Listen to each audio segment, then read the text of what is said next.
So Mark Zuckerberg, the CEO of Facebook, is in the news following his appearance on a podcast today, in which he was pressed as to why he doesn't censor conspiracy theorists, such as Alex Jones and InfoWars.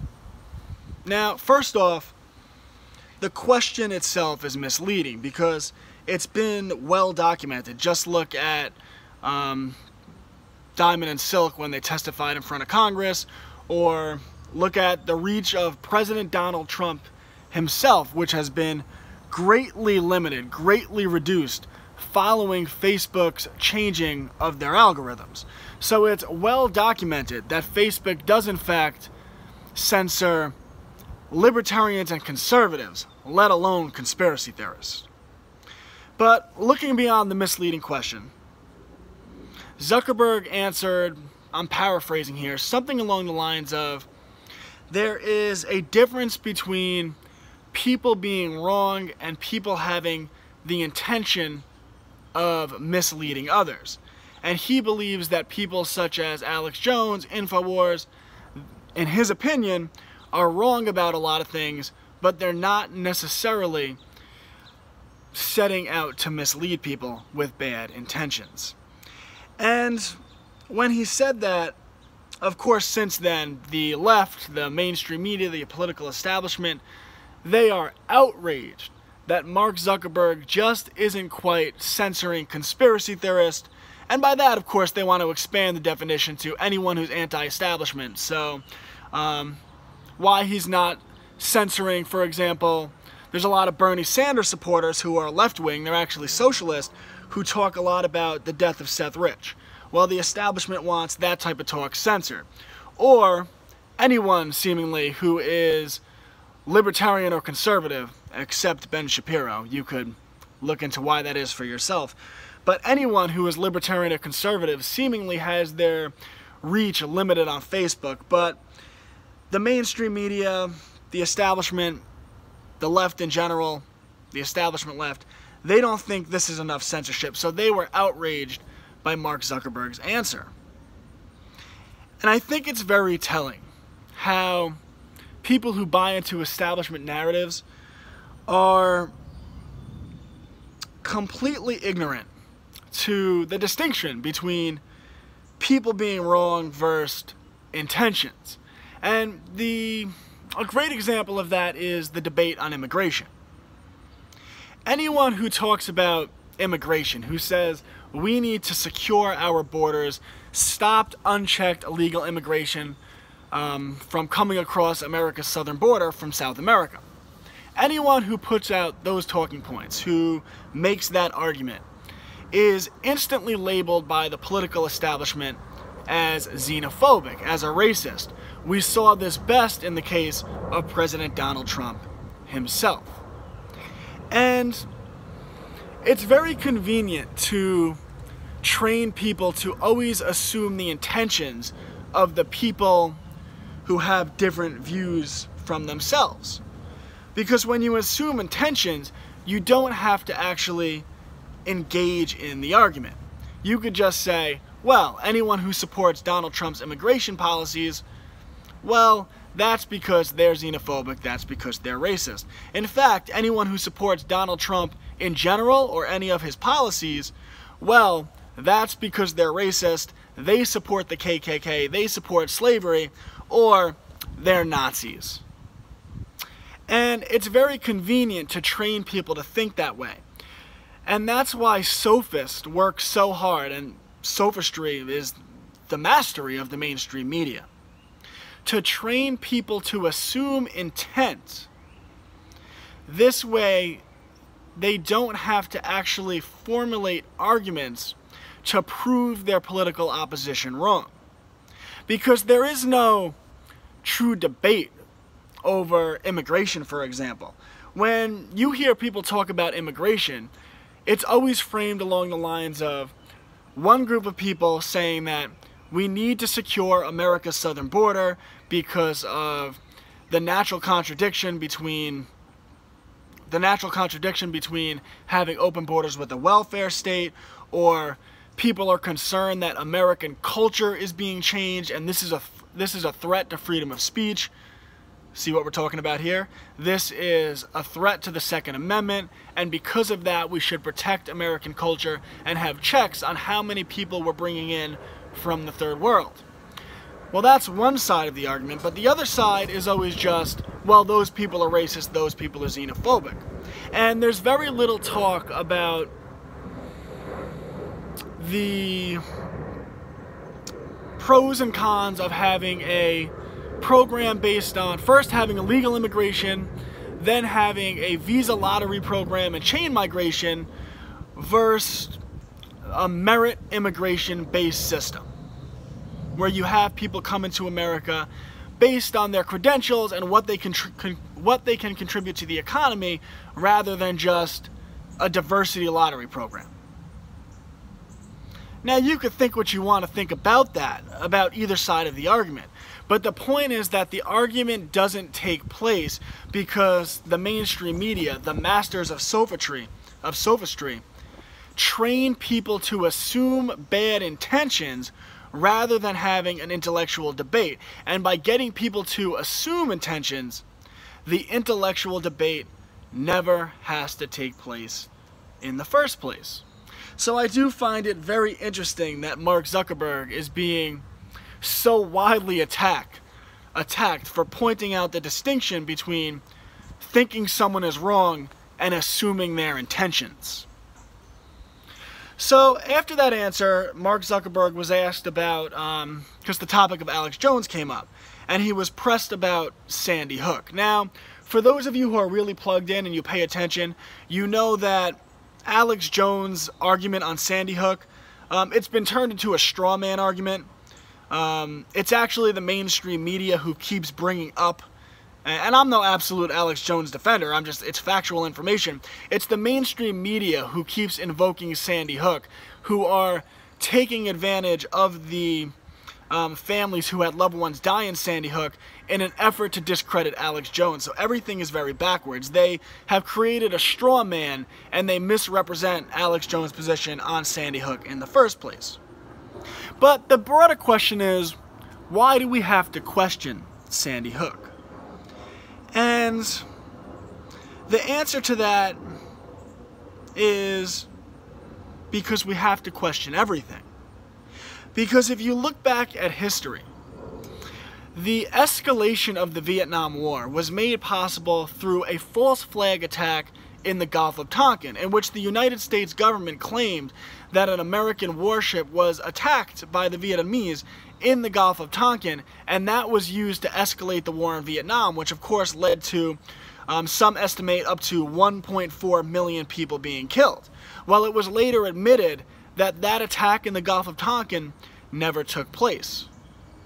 America entered into the Gulf War following a televised congressional hearing in which a young lady was televised all throughout the country, and she cried in front of Congress and said that the Iraqi soldiers were taking babies out of incubators and putting them on the floor to die. And of course she cried, and this was very emotional, and the emotion behind that led the American public to supporting the American invasion of Iraq, the Gulf War. Of course, we later found out that babies weren't being taken out of incubators. How many people died in the Gulf War? How many of America's bravest citizens died as a result of that lie? And of course, the weapons of mass destruction lie. In 2003, where United States intelligence, the American government, George Bush, claimed that Saddam Hussein had weapons of mass destruction and used that claim as a fear tactic. They also claimed that Saddam Hussein falsely had anything to do with 9/11 and said, oh my God, if he had something to do with 9/11, you don't think he will give these weapons of mass destruction to terrorists? They could set an atom bomb off in New York City, wherever it might be. We have no choice but to invade Iraq. And that lie was used to justify the American invasion, the Iraq War, which led to 500,000 people being killed. How many brave American soldiers lost their lives because of that lie? How many innocent men, women, and children died in Iraq, Muslims, because of that lie? So knowing that history, we have an obligation to question every government narrative, whether it's a narrative that could potentially lead us to war, or whether it's something as simple as a school shooting. That doesn't mean the school shooting didn't take place, but the patriotic thing to do is to always question the government. And knowing the history of government lies shows us why we have to question these narratives in the first place. You believe the emotions of things, and that's how the Vietnam War takes place. You buy into the emotions, and that's how the Gulf War takes place. You buy into the emotions, and that's how the Iraq War escalation takes place. And you buy into the emotions, and that's how you give the government the authority to censor people because incidents such as Sandy Hook. Give the elites power to censor anything, and you give them the power to censor everything. And in the end, what they will censor is speech that questions the political agenda of those in power. So after Sandy Hook, the interviewee asked Mark Zuckerberg about Holocaust deniers and said, certainly, you should ban Holocaust deniers from your platform. And again, we get into the question of people being wrong versus intentions. But even looking past that, if your argument is correct, if you are factually correct, which I would argue that the Holocaust did take place and believe I can back that up with factual information, well, any incident of false information provides a great teachable moment to spread true information. Because with free speech, the best ideas win. But, and this is the most important distinction, spreading lies about something such as the Holocaust is no doubt, undoubtedly, egregious and offensive. But giving the government the power to censor any speech, let alone political speech, creates a climate that is ripe for genocide, creates a climate that is ripe for a new Holocaust to take place. And that's why we must combat bad arguments with true and factual arguments, not combat bad arguments with censorship. In fact, if your argument is correct, then the last thing you should be worried about is censorship, because you know you have the facts on your side to get the truth out there. Worrying about offending people is natural, but giving the government the authority to allegedly protect people from being offended can create a climate that leads to the deaths of millions and millions of people. Just look at 9/11. After 9/11, those who questioned the government, questioned the official government narrative, were deemed unpatriotic and called offensive. It was claimed that they were offensive to people whose families, whose loved ones had died in 9/11. Now, of course, knowing the history of our government, the Gulf of Tonkin, the babies and incubators that led to the Gulf War, we know that questioning the government is actually the most patriotic thing you can do. But because this narrative was put out, that questioning the official narrative of the government was offensive and unpatriotic, people who attempted to question the narrative were effectively silenced by the politicians and the mainstream media. And what was the result of that? Well, there were the lies that led to the invasion of Afghanistan, because in 2017 the government actually released the 17 pages, and we found out that, according to the government now, the primary funding for the attacks on 9/11 actually came from actors within Saudi Arabia tied to the Saudi Arabian government. But the government convinced the public that we had to invade Afghanistan, and we're still there today. And then, of course, the much more controversial weapons of mass destruction lie, which again, people weren't able to question, because those who attempted to question that lie were called unpatriotic and were deemed offensive to the families of the victims of 9/11. So the weapons of mass destruction lie went largely unquestioned, and that lie was used to launch the Iraq War, which of course led to 500,000 people being dead, including men, women, and children, and also led to a chain of events that led to the complete destabilization of the Middle East through American colonial military, through an American colonial military invasion of the Middle East, American imperialism in the Middle East.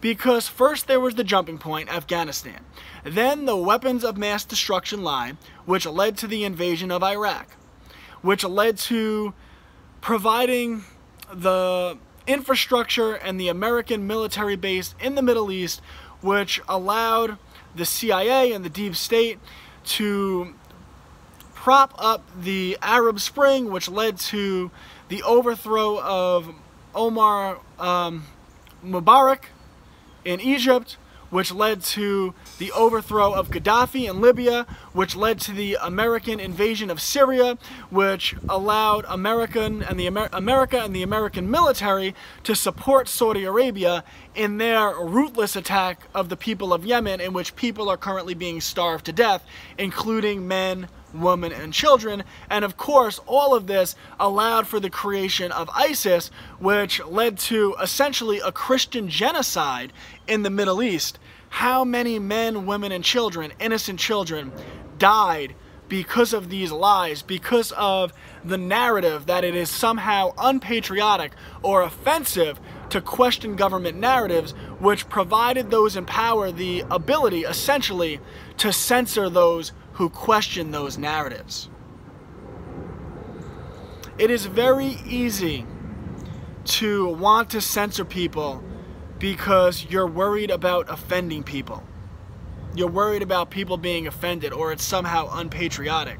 But understanding, giving those in power the ability to censor anyone, gives those in power the ability to create an atmosphere which always leads to the deaths of millions and millions and millions of people.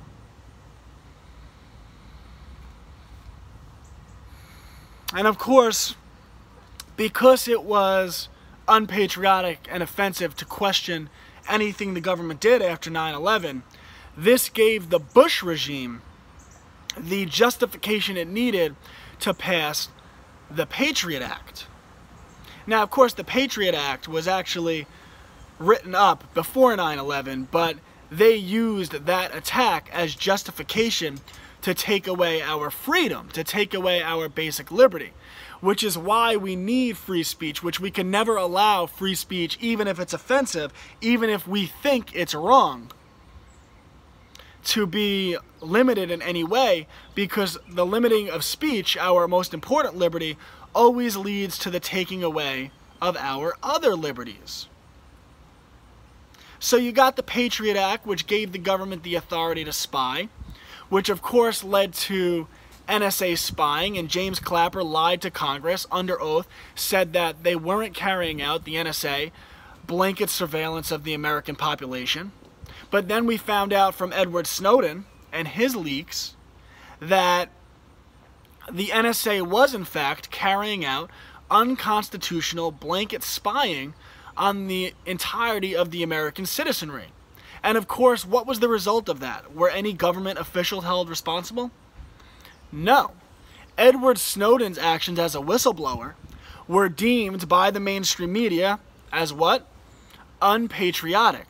And Snowden was demonized, and Snowden was the only person held responsible for exposing the crimes being committed by the American government. And of course, anyone who questions that narrative is called unpatriotic, offensive, and they need to be censored.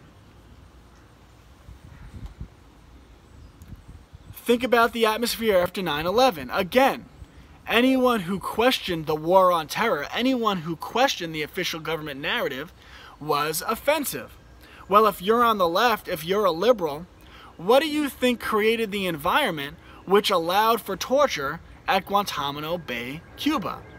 Anytime you stifle one basic liberty, free speech being the most basic liberty, you are submitting, virtually guaranteeing, that those in power will take advantage of that censorship and use it to take away the other liberties of yourself or other people. The Patriot Act, again, was only able to be created because of this atmosphere of it's unpatriotic to question the government, it's offensive to question the government, led to the creation of the FISA court. Now, you might not like Donald Trump. You might even buy into the Russian spying narrative. But it is now admitted, you can look this up, that the justification used to get the FISA court created under the Patriot Act, the justification used to get the Obama administration, the Hillary campaign, the FBI, the deep state, the quote-unquote authority to spy on Donald Trump was fabricated. It was a PP-Gate dossier paid for by Hillary Clinton and ultimately fabricated by Fusion GPS and British spy Christopher Steele. Which means the original lie of it being unpatriotic to question the government after 9/11, which led to the Patriot Act and the creation of the FISA court, ultimately led to giving the American government, the government in power, the authority to spy on their leading political opposition. Regardless of how you feel about Donald Trump, that is a terrifying abuse of our basic liberty. And that is a greater threat to our freedom, to the United States of America, than any outside force can ever be. Censoring free speech for any reason, whether you think it's wrong or whether you think it comes from a place of bad intention, is egregious and will only lead to, in the end, the deaths of millions and millions of people and the taking away of your liberty and your freedom. Please share this link. A lot of work goes into creating these videos. And please, for as little as $1 monthly, you can help support my operation at www.patreon.com. I know we hurt for money a lot of the time. $1 monthly might be a lot for you, but if it's not, then I really appreciate your support. And again, please share these links. Like I said, Facebook does censor people who, quote-unquote, like me, push conspiracy theories. Or really, they censor anyone who speaks truth that the political establishment doesn't like.